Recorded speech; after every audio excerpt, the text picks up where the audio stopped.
Hi, welcome to Portage County Matters. I'm Patty Dreier, Portage County Executive. I'm so glad that you're with us today.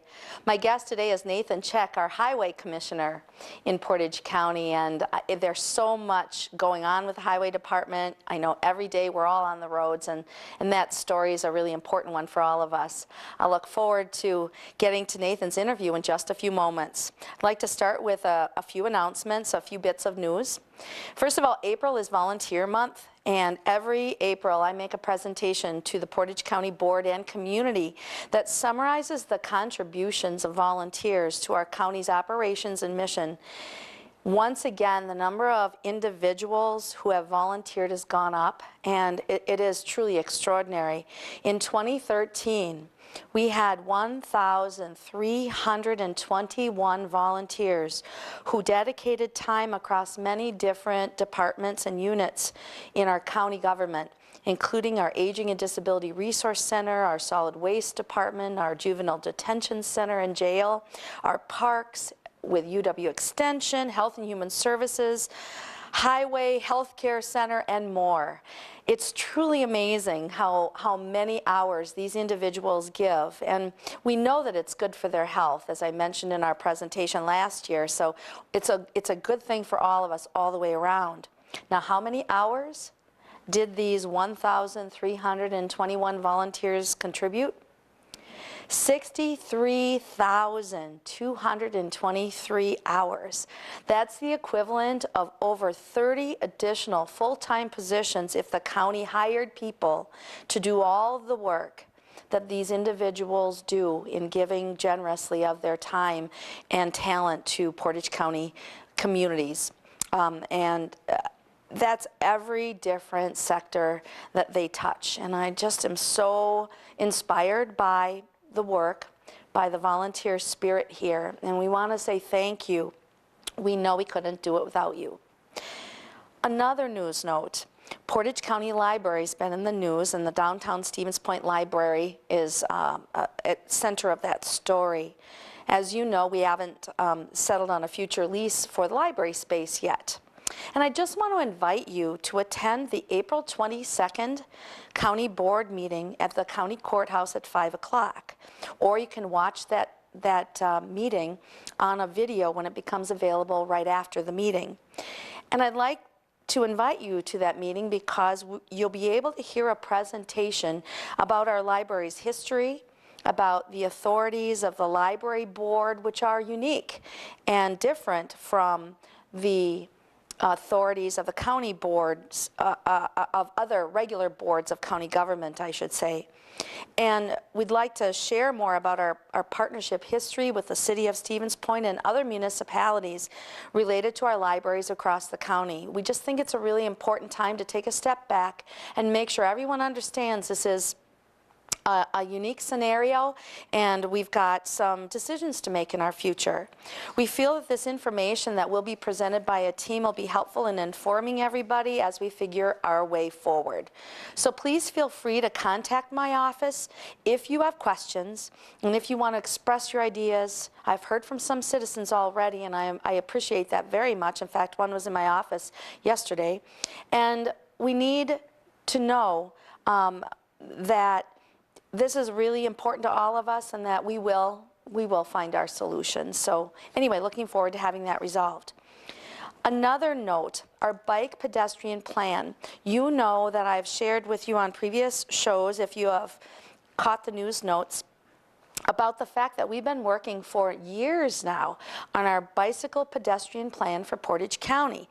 This is the second rendition or so of an urban area plan, but this is our first rendition of a rural area bike and pedestrian plan for Portage County. And so anyway, I have the final plan in front of me, and I just want to share a glimpse or two. I know that you can't see too much here, except that this is a monumental document with lots of work that went into creating sophisticated maps and identifying hazard areas, and so on it goes. This plan, I wanted to let you know, is up for final adoption by the county board on April 15th at its county board meeting on that date. We already had the plan adopted through the Planning and Zoning Committee as of the taping of this show. I'd like to take a moment and share some testimony that was provided about the bike pedestrian plan by Bob Fish, who is the founder of Pokey Peddling right here in Stevens Point. And he has given me permission to share that. And he provided this testimony at the end of March at the Planning and Zoning Committee when this plan came up. He said, and I start in the middle of his comments and just give an excerpt from the middle of it. My motivation for making bicycling and walking better is to make my county and my city better places to live. Creating better transportation and recreation options has numerous benefits for our community. Better bicycling and walking create good independent mobility options for our elderly, enabling them to participate more fully in civic life. Better bicycling and walking give more good transportation options to low-income residents, allowing them more control over their finances and providing a clearer path to the ranks of the middle class. Better bicycling and walking creates safe options for children to travel to school, which is an important step towards addressing the childhood obesity epidemic affecting our community and our nation, I might add. And better bicycling and walking improves public health. Not only does this reduce healthcare costs for those who bike and walk, it also creates a healthier community, resulting in reduced health insurance expenses for public employees. Reduction in these taxpayer-funded expenses means that even people who don't bike or walk see financial benefits from better bicycling and walking. Better bicycling and walking encourage tourism. Some tourists explore the urban area, and this experience becomes more pleasurable when it is safe, comfortable, and convenient to bike and walk around. Some tourists explore the rural area, and a quality network of routes through scenic countryside is appealing to these more athletic visitors. Some tourists are passing through on multi-day bike rides, and they are more likely to stop for meals, supplies, and shelter in a village that is bicycle friendly. Regardless of what sort of tourists we attract, they all spend money. Better bicycling and walking provide a direct economic boost to local communities throughout our county via tourism. Thanks, Bob Fish, for those comments, and indeed you touch on so many of the great bases for putting together a bicycle pedestrian plan in the first place. How many people were involved in putting this plan together? It was extraordinary over the number of years. It's at least 2 years that we've been working through a very intense planning effort. We had 3 committees. We had the Urban Ad Hoc Committee of 15 members, we had a Rural Ad Hoc Committee of 15 members, and a Technical Committee of 9 individuals for 39 total folks right there. Then we had public workshops and open houses, and I know our Highway Commissioner, my guest today, was one of the people that has been on these kind of planning committees as well. But anyway, we had 30 participants show up at one open house. We had 268 line comments on a wiki map. That's an online mapping interactive kind of way to provide input. 268 line comments there, 279 point comments, as in related to safety points and other points of interest for our whole county. An online survey that was available was completed by 168 people, and an additional 39 people also completed at least part of the survey. So when you put all of this together, there were 547 total comments received on this plan. In my 4 years in this office, I am not aware of another plan that had so much public involvement and elected involvement at all, except this one. And that speaks volumes about the value of bicycle and pedestrian plans to healthier communities, which leads to my next point, which is really an awesome achievement for Portage County.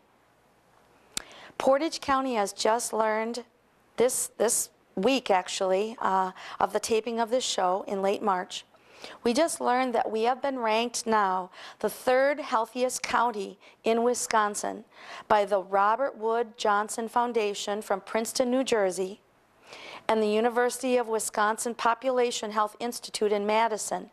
Now, they do rankings for nearly every county in the entire United States. And in Wisconsin, we know that we have come from 16th place out of the 72 counties in 2011. Then we rose to 12th place in 2012. We rose up then to 8th place in 2013, and now we have risen up 5 more steps to 3rd place in the state of Wisconsin as the 3rd healthiest county in the entire state. Who were first and second? Door County and Ozaukee County, respectively. So here we are, we made it. We're really striving to make it to first place and to stay there. For, just as Bob Fish's testimony describes when it talks about healthier communities through bicycling and through walking, it's so it is for healthiest communities. We've got so many benefits that help us all on every kind of bottom line. It helps us in attracting businesses. It helps us in ensuring that our quality of life stays as awesome as it is today and continues to improve over the long haul. It speaks about the environmental efforts that many have underway right now, making sure that we have adequate trails and healthy communities to ambulate in. We've got other groups that are working on alcohol and other drug abuse issues. We've got groups working on eating smarter and moving more and growing fresh foods and working with our Alliance for Youth and ensuring that our youth have healthy activities and are recognized for their great achievements in our community. Teen leadership, and so many other organizations like the Boys and Girls Club and the YMCA that have all come together. And what we do in all of these areas and sectors, this whole community effort is what's brought us to number 3. So I'm really proud of all of us together, and I congratulate our whole Portage County community for this stupendous honor. If you want to know more about the rankings, the survey is available at www.countyhealthrankings.org. And if you don't have access to online, the web online, feel free to give my office a call as always at 346-1997. And of course, the area code is 715.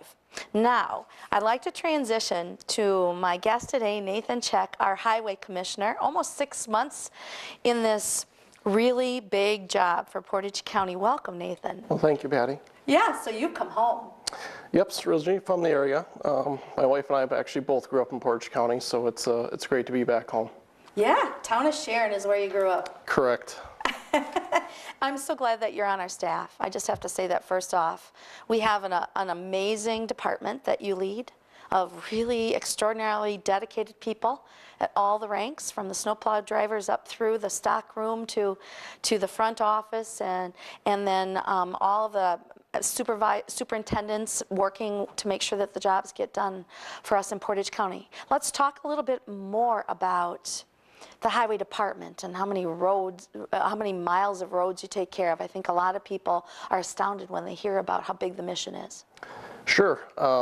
We maintain both county and state roads throughout the county, and for the county we have 434 miles. In the state we have over 150.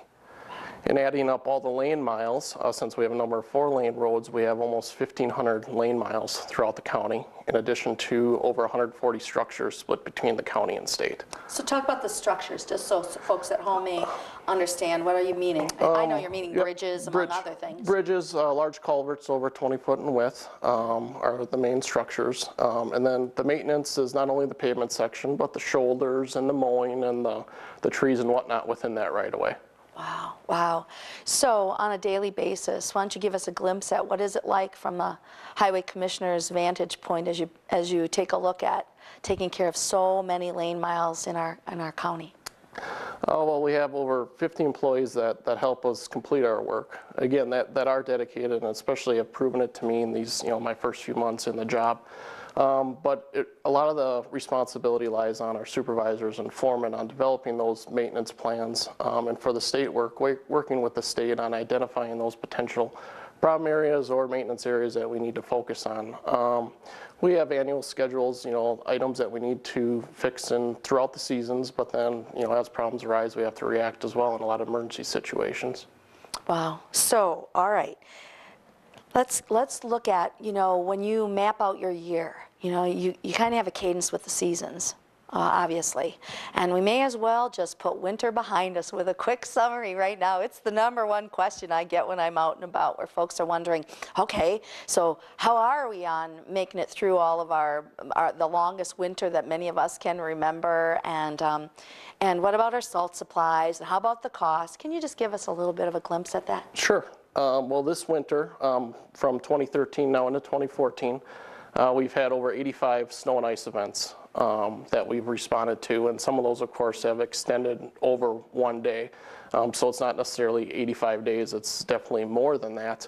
That has put a strain, of course, on our budget, our personnel. Right now, from the county winter maintenance budget standpoint, we're at about 80%. So we've spent about 1.1 out of the 1.4 million that we had budgeted. This is actually tracking higher than last year, which was another tough winter. Fortunately, in 2013, we ended up budget positive, and that was through a lot of the hard work through our employees on finding other efficiencies. We did defer a few projects in the general maintenance side to help make up for that difference, and we're going to have to do the same in 2014. Salt usage, we're tracking slightly higher than usual, but due to the low temps that we had this year, we used a lot more salt sand mixture to try and keep the pavement dry so we didn't have the refreeze. So our salt supplies are, I think, in the north central region, generally a lot better than some other areas of the state. Right, salt supplies were fine though, so that's good news if winter ends. What do you mean if? Come on, the show's in April. Well, hopefully. Yeah, I know. Let's just take another minute on winter before we transition to spring. And I know we all want to transition to spring. There's still snow out there today as we film this. The life of a snowplow driver. I had that opportunity to shadow in both the older snowplow trucks and in the newer trucks. I didn't do it this winter, but I did it the winter before. I learned so much about just the challenge of being in the vehicle itself, not to mention what it must be like in the lives of snowplow drivers with 85, did you say 85 events? Holy mackerel. So can you talk with us about what do you understand that life to be like for your staff? Well, for our staff on any given day, we have our supervisors that are on call. They're the ones out patrolling the roads even after hours, middle of the night to check conditions and whatnot. They do a great job communicating with our staff on what the forecast is and whether or not there's potential for them to get called in. But a majority of the events this year, essentially our workforce started at 3, 4 in the morning, plowed all day, and then usually stayed on to 7 or 8 in most cases just to make sure traffic gets home. And again, we're dealing with large pieces of equipment, a lot of traffic, especially on our state routes that they're contending with. And I'm glad to say that for every event that we've had a full crew show up, and we've had a full fleet as well. Typically we only have 2 or 3 reserve trucks, so it puts a lot of stress on our shop and our mechanics to make sure those trucks are on the road and safe and operational. They've been doing a great job as well. So it's easy to just only think about the snowplow drivers on the front line and not remember that we've got all of those in the shop that are getting them back out on the road as fast as they can. I know the one that I shadowed in at that particular day, the plow scoop went down and it wouldn't come up again. That was fascinating, the hydraulic situation, something went wrong on it. And so I learned how the plow driver had to get the disabled plow home without hitting curbs and places that if your scoop is down and stuck down in that form, it can do some real damage to a road if it wasn't without the extra care of the driver just to even get it to the shop. It's fascinating. Definitely, and my previous background was with the city of Mequon. That was about 43 square miles, much smaller, and it's really unique to me coming to a situation with such a large county on the differing weather conditions through one side of the county versus the other, which is Interesting. something unique to me that I didn't necessarily have to deal with a smaller community. But again, between our drivers, the shop, our business managers keeping the financial things straight, and the drivers themselves, it's been a tough winter, but they've performed. I think they've provided a great level of service for the traveling public. And a lot around the holidays and so on. I mean, they're there for us. And I continue, this is the most common thing. I continue to get comments from people who are traveling from Madison to Wausau kind of scenario, or from Wapaka going west to, say, Wood County. And as they hit the Portage County line, they are just grateful that their conditions are wonderful, and they express relief about that and gratitude along the way. So then I'm always passing them on to you, as you know, and then you post them for the staff to see. But there's so much. It's chemistry, and it's the timing, and it's the ownership, it's the knowledge of the roads. And there are just so many things that many of us as lay people would never, ever understand about the care and the real diligence in a lot of detail that makes it be that we can have really fine road conditions in really lousy weather. Yes, and our drivers, our supervisors, I mean, they take ownership. They take ownership of their equipment. They take ownership of the route. You know, primarily those the high traffic volumes. It's getting not only their kids, but the traveling public, students to school and people to work and whatnot. So. Sure. Now let's transition. Okay, we're leaving winter behind. Yay, right? Okay, let's go on to springtime, and let's go on to looking ahead at the projects that are before you, the ones that you got your eye on, and the ones like some activity around County R that we're going to want to let folks know about up front, and then we'll get to some of the other questions we wanted to ask today. Sure. Moving into spring, full construction and maintenance season. On the construction side, we're looking to start County Trunk Highway R, which is the County Trunk HH intersection to about 1,000 feet south of Porter. That's a continuation of the project last year, which has taken that 2-lane roadway and expanded into a 4-lane road with a off-road multi-purpose path. Positive project, joint project with the Village of Plover. Our county crews will be completing the grading and the storm sewer work, and then there was actually state funding to finish that project. So it'll be a state contractor that'll finish the curb and gutter and paving. We're looking to start, it was going to be April 7th, but with the weather, we're looking more at April 14th. The road will be closed to traffic in order to get it done sooner, and the primary completion date is mid-July, in anticipation for Farm Technology Days, which is just on that corner. Yep. which is just east of that project.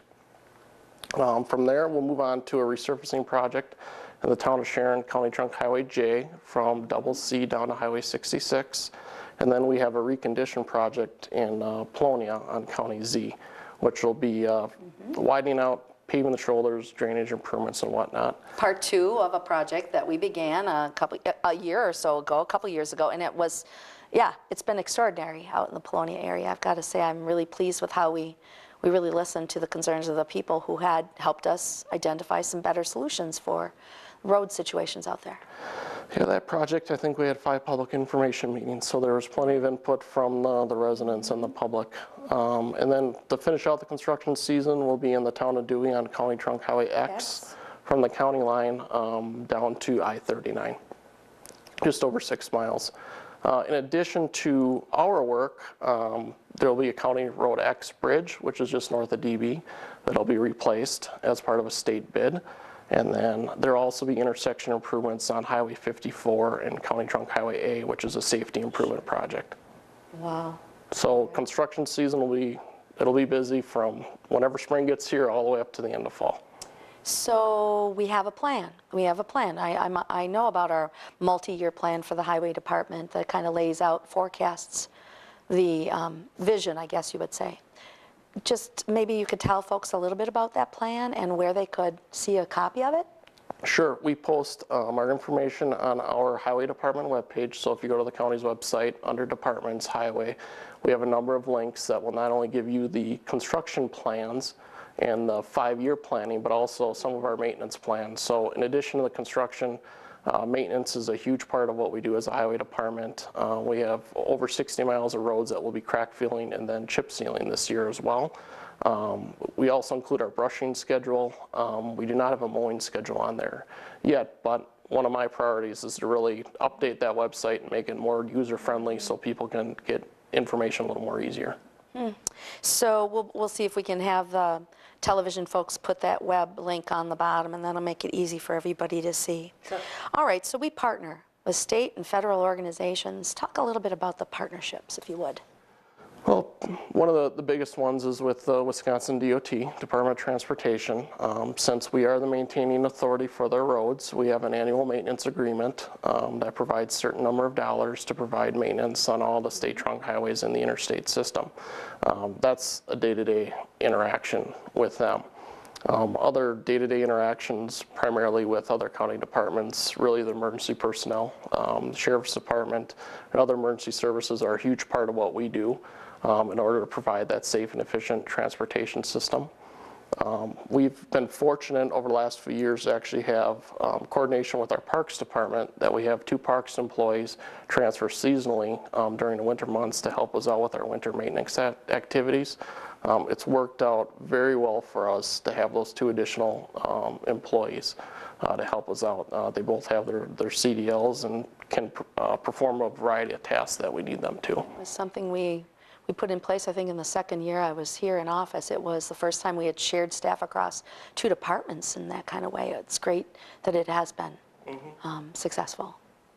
Other state, federal agencies, of course, on our projects, we're primarily dealing with the Wisconsin Department of Natural Resources and the Army Corps of Engineers.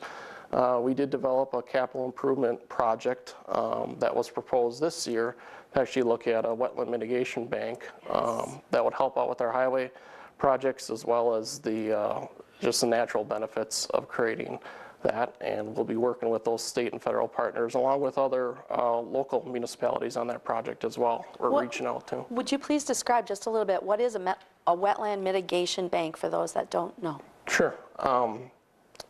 There's certain requirements, both state and federal, that if any sort of project impacts a wetland over a certain area, that first the DNR and Army Corps of Engineers want you to avoid at all cost or minimize the impacts, or the third step is to mitigate.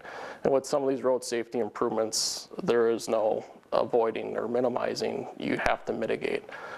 So we look at certain properties that meet characteristics with the soil conditions, and we would actually create a wetland. It may have been a wetland at one time that then turned into ag. Correct. And there's a long monitoring period with that, but there's a number of partners, University of Wisconsin-Stevens Point as one of them, that has offered to help partner with some of those monitoring items. Yeah, well, I have to say that learning about the wetland mitigation options, sort of like buying your wetland locally, which is a very interesting concept. I've learned a lot, and I know that there are so many great things ahead of us. We're going to wrap up the show, Nathan, but I just can't thank you enough. I'm so glad that you have joined our team here, that you are leading the way, and that you're doing the stellar job you are doing on a daily basis for all of us. It is a great thing to watch you work, and to support you in that work, and all of your staff out there. So we want to extend a great thank you to everybody.